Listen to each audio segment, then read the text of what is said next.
Hello friends, good morning, જય શ્રી કૃષ્ણ, જય માતાજી. કેમ છો બધા? મજામાં? તો જો આજે પરસોત્તમ મહિનાનો છેલ્લો દિવસ છે અને કિરણ થઈ ગઈ તૈયાર. આ છેલ્લો દિવસ છે ને તો કે લાઈવ પૂજી આવી કે આજે છેલ્લો દિવસ છે આજે, અને આજે અમારે ગોરબાઈ પધરાવા જવાનું છે. આજે બધી ગોપીઓ તૈયાર થઈને આવશે કારણ કે જે બધી ગોપીઓ તૈયાર થઈને આવવાની છે અને બધી હવે પ્લેન જ સાડી પહેરવાની છે બધી ગોપીઓ. અને અમે બધી નક્કી કર્યું કે આજે અમે પ્લેન સાડી પહેરશું અને બધી ગોપી પધરાવા જવાની છે. આજે રવિવાર છે એટલે બધાને રજા જ હોય.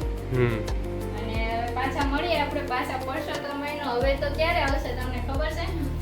3 વર્ષ પછી 2029 માં આવવાનો છે પરસોત્તમ મહિનો, અને એ પણ ચૈત્ર મહિનામાં. એમાં ચૈત્ર મહિનો આવે છે. તો મિત્રો બ્લોગમાં કન્ટિન્યુ રહેજો. હમણાં તમને બધી પૂજા વિધિ અને ગોરમાનું આપણે જે પધરાવા જવાના છે તાપીમાં એ બધી વસ્તુ તમને બ્લોગમાં બતાવશું. નજીકમાં પધરાવા જવાના છીએ અમે. ચાલો મિત્રો, તો બ્લોગમાં કન્ટિન્યુ રહેજો, બરોબર?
કેટલી ઉત્સાહમાં છે. હાલો, જો પ્લાન કરે છે ગલતેશ્વર જવાનું.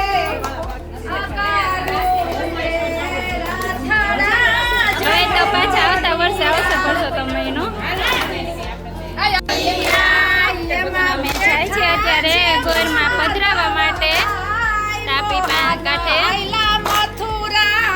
આજે અમારા ગોરણીમાં બધાને હરખ પણ છે અને દુઃખ પણ છે બધાને. આ 1 મહિનો જે મજા કરી છે ને એ હવે પાછી તો ક્યારે આવશે. બહુ મજા કરી ગોપીઓએ.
અમે લોકો ગોરમાં પધરાવા જઈએ છીએ અત્યારે.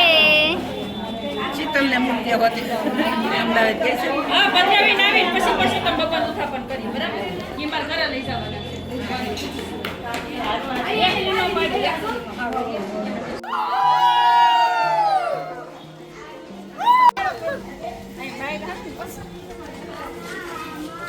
એમ નહીં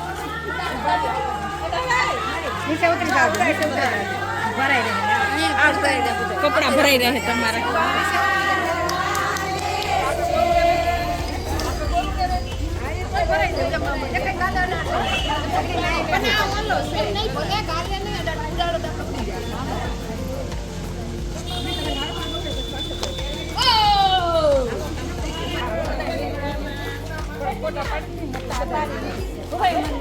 ફોટો પાડો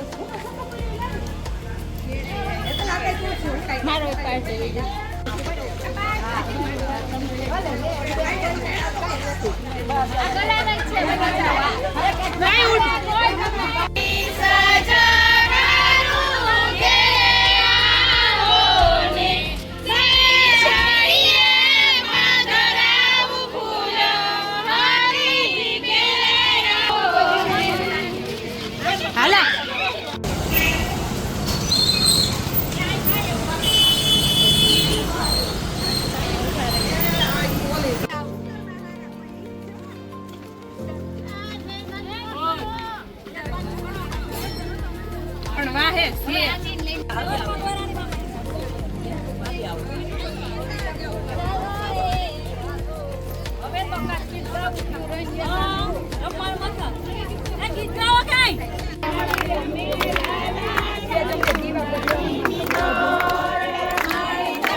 હાલો હવે હું કોણ કરું?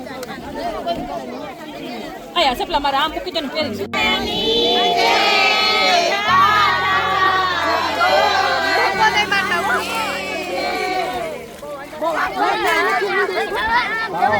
પણ કેમ ના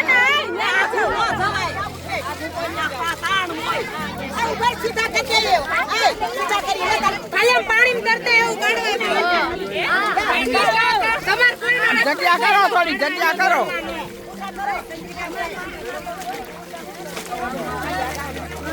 મારા ગામ